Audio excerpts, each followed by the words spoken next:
La disociación es la separación de compuestos químicos iónicos en sus iones. Y es que cuando un solo átomo es el que se encarga de jalar al otro, por así decirlo, todo el peso, toda la responsabilidad va a ser de él, del que jala. En una disociación de moléculas iónicas se necesita un compuesto químico fundamental, el agua. Las moléculas de agua, que son moléculas con enlaces covalentes, que no se rompen tan fácilmente, tienen la capacidad de romper ellas a enlaces iónicos al entrar en contacto con ellos. Esta imagen que están viendo es sal común, como en la que le ponemos a la comida. Esta sal en realidad se llama químicamente cloruro de sodio. Ya veremos próximamente cómo se nombran los compuestos químicos. Y su fórmula química es NaCl. ¿Les suena la combinación de elementos? Es el ejemplo que vimos en el video pasado. La combinación entre sodio y cloro. Obviamente en esta imagen que están viendo no hay solamente una molécula de NaCl, sino que hay millones y millones y millones, hay cuatrillones de moléculas que no podemos ver, pero que sí podemos imaginarnos con la estructura de Lewis. Y solamente basta con representar una sola molécula del compuesto con estructura de Lewis para poder saber el comportamiento de todos los millones de moléculas. Cuando la sal, cloruro de sodio, entra en contacto con el agua, las moléculas se disocian, es decir, se separan en iones. Pero aquí viene lo bonito: átomos de sodio y átomos de cloro se mantendrán dispersos y separados en todo el volumen del agua, ya sea en un vaso, en cualquier recipiente, o incluso en una gota de agua hay millones de moléculas, así como lo que están viendo.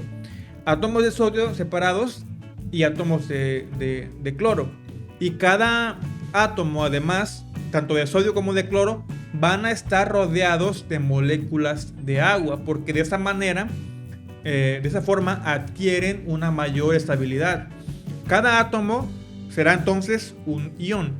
Los de sodio con carga positiva y los de cloro con carga negativa. Pero profe, usted nos dijo que un átomo libre es neutro. Sí, así es. Pero todos estamos rodeados de átomos ya combinados, no libres. Ningún elemento químico se encuentra en la naturaleza en forma de átomos aislados o de átomos libres, a excepción de los gases nobles. Por ejemplo, un metal no se encuentra solo. Es decir, tenemos un trozo de aluminio y en él habrán millones de átomos de aluminio, pero todos unidos mediante enlaces metálicos. Lo mismo pasa con los no metales. Ninguno lo encontraremos como átomos individuales. Siempre estarán combinados. Pero eso ya lo veremos, ya lo iremos viendo poco a poco más adelante. Si pudiéramos aislar un solo elemento, un solo átomo de sodio, obviamente, definitivamente, este va a ser neutro. Pero en la práctica esto no nos sirve de mucho. No se trabaja con átomos, sino con grandes cantidades de sustancias formadas por moléculas. Bueno, entonces los átomos de sodio y cloro estarán cargados positivamente y también negativamente mientras se encuentren interactuando con moléculas de agua. Esto es justamente una disolución. ¿La recuerdan? Si yo agrego sal a un vaso con agua, se forma una disolución. Las disoluciones en las que un componente es agua y el otro son iones se llaman electrolitos. Y seguramente que les suena conocido el nombre. El Suerox, el Electrolit, Gatorade y todas las bebidas energéticas contienen iones. Si no me creen, compren uno y revisen la etiqueta para que vean que dice la lista de iones que contiene la bebida. Estos iones nos sirven a nosotros para transportar los nutrientes hacia las células, para eliminar toxinas a través de la orina y también para el buen funcionamiento del sistema nervioso, entre muchas cosas más. Es por eso que al sudar y al orinar perdemos muchos iones, porque transportan todas las toxinas. Y estos iones, obviamente, tenemos que recuperarlos después al tomar agua y al consumir alimentos. Y cuando los perdemos en exceso, en una deshidratación, una cruda por ejemplo, podemos recuperarlos tomando un suero o un electrolito. Tomemos ahora los dos ejercicios del video anterior, que son óxido de calcio y óxido de sodio. Supongamos que primero voy a disolver el óxido de calcio en agua. Como es un compuesto iónico, el óxido de calcio se va a dividir en sus dos iones o en sus dos elementos, pero evidentemente en estado iónico. Se va a dividir en un catión y en un anión. El catión siempre va a ser el primer elemento, que es el que tenga la carga positiva, y el anión va a ser el segundo elemento, el que tenga la carga negativa. Entonces, en este caso, simplemente separamos ambos símbolos con un signo más, Ca más O. Una vez separados los dos elementos, vamos a escribir su carga eléctrica. ¿Cuál es su carga eléctrica o su estado de oxidación? Para eso volví a poner las estructuras de Lewis en la parte de abajo de la fórmula. Vean, el calcio que le cedió 2 electrones a oxígeno. Con base en esto, simplemente voy a pensar voy a recordar cuántos electrones le dio calcio a oxígeno. Aquí están, son estos dos. Y como le dio 2 electrones, vamos a poner la carga del calcio como 2 positivo o 2 más, que también se lee como más 2, con carga más 2. Mientras que al oxígeno le voy a poner cuántos electrones recibió, que evidentemente son estos dos que había marcado en esta parte de la estructura de Lewis. Simplemente voy a poner 2 menos y listo. Así es como se representa una disociación. En este caso, la disociación del óxido de calcio. Vamos con el segundo, el Na2O. Igualmente voy a separar los símbolos Na más O. Y a cada uno le voy a poner su número de oxidación o su carga electrónica. ¿Cuántos electrones dio el sodio? Y aquí es donde no hay que confundirnos. Evidentemente a mí me faltó aquí escribirle el 2 que teníamos como resultado del ejemplo del video anterior. Pero ¿por qué eran 2? Porque sodio tiene una valencia de un electrón y por lo tanto solamente puede dar un solo electrón. Y oxígeno tiene 2 espacios disponibles porque su valencia es 6 y requiere de 2 electrones para poder llegar al octeto. Por lo tanto, si nada más tiene como opción al sodio, requerirá 2 sodios para poder completar este octeto. Así que una de estas X pertenece a un sodio y la otra X pertenece al segundo sodio. En este caso vamos a poner también el 2 detrás del sodio para que coincida con nuestra estructura de Lewis. Ahora, ¿cuál va a ser la carga eléctrica de cada uno? Si sodio dio nada más un electrón, cada sodio dio un electrón, vamos a ponerle que dio 1 con un signo más. Los unos no se van a escribir. Siempre recuerden esto, en número de oxidación el 1 no se escribe y tampoco se escribe a la hora de poner subíndices. Por eso es que calcio no tiene 1, ni oxígeno tampoco no tiene un número 1, porque los 1 siempre se van a omitir. Ahora, la carga de oxígeno, ahí sí vamos a poner cuántos electrones recibió el oxígeno en total. ¿Cuántos recibió en total? Cada oxígeno recibió 2 electrones.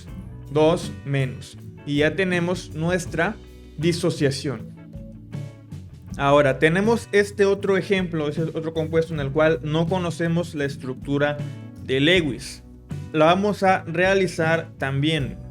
Pero primero separamos el aluminio del oxígeno. Ahora requerimos saber cuál es el estado de oxidación de cada elemento químico. Hacemos el símbolo de Lewis del aluminio, tomando en cuenta que se encuentra en la familia de los terrios y en la cual todos tienen una valencia de 3 electrones, 1, 2 y 3. Y el oxígeno, que se encuentra en la familia de los calcógenos, tiene una valencia de 1, 2, 3, 4, 5 y 6. Evidentemente, Recuerden que el primer elemento de una fórmula química, en este caso aluminio, siempre se va a comportar como el catión, mientras que el otro se va a comportar como el anión.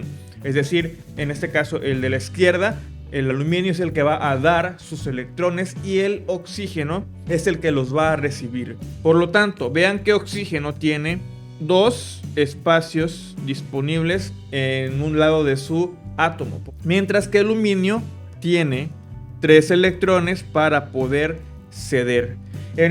Hasta este punto ya podemos decir que aluminio va a ceder entonces 3 electrones. Le ponemos el más porque los va a ceder.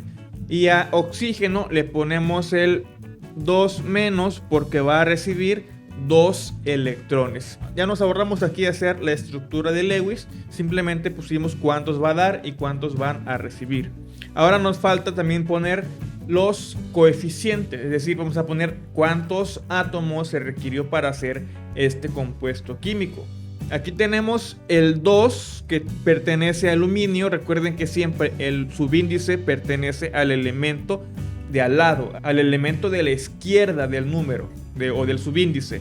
Por lo tanto, en este compuesto quiere decir que hay 2 átomos de aluminio, mientras que de oxígeno tenemos 3 átomos. Este 3 pertenece al oxígeno. Ahora simplemente vamos a representar esto en nuestro resultado.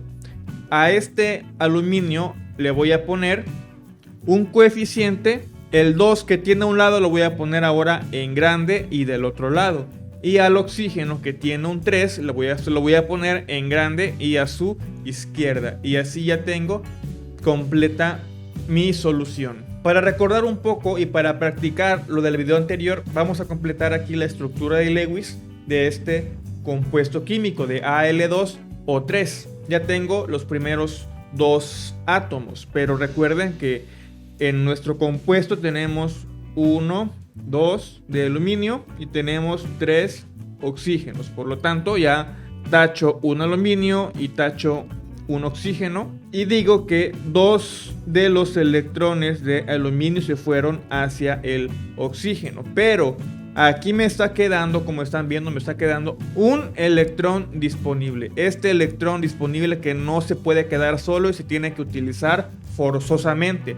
Pero yo estoy viendo que tengo todavía más átomos disponibles en mi lado derecho, donde noté cada átomo, cada símbolo. Y puedo poner todavía otro oxígeno. Vamos a poner otro oxígeno igual con su valencia de 6 electrones. Y con evidentemente 2 espacios para a los cuales podrá llegar otros 2 electrones más. Por lo tanto, este electrón que se quedó solito se va a pasar hacia el oxígeno y ahora le queda solamente un espacio disponible, pero yo en mi nota que puse a un lado tengo otro aluminio disponible, el cual tacho y lo voy a poner ahora en mi estructura de Lewis con sus 3 átomos. Ahí está.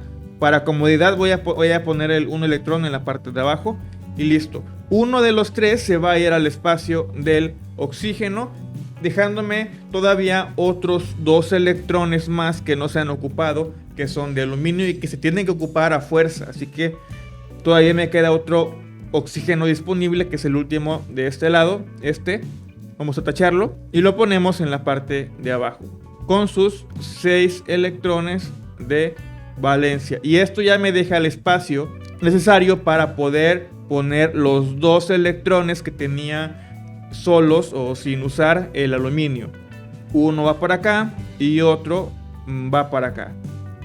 Y ya tengo aquí la estructura de Lewis, o digamos que la señalización de dónde van a ir los electrones de aluminio. Ya evidentemente para poder terminar nuestra estructura borramos esto de acá y vamos a poner entre corchetes al aluminio, que ya no tiene ningún electrón y que además ocupamos 2 aluminios, y junto a él voy a poner a los 3 oxígenos que tiene junto a él y que todos ya cumplieron con su octeto, y el número de oxidación que quedaría igualmente como arriba, 3 más y 2 menos. Y así queda la estructura de Lewis de este compuesto químico. Y arriba tenemos ya también la disociación del mismo.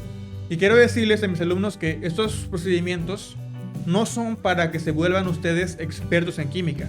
No. Aquí lo importante es que entiendan el tema. Que si te salió mal, que si me equivoqué, que si me faltó poner un punto, que si no lo entendí porque no sé cómo va a dónde va el punto, pues no importa. Cualquiera se equivoca, más si es algo que uno nunca había hecho. Obviamente yo les voy a decir en qué están mal, eso sí. Pero déjenme decirles que mientras más se equivoquen, más van a aprender. Nos vemos en el siguiente video.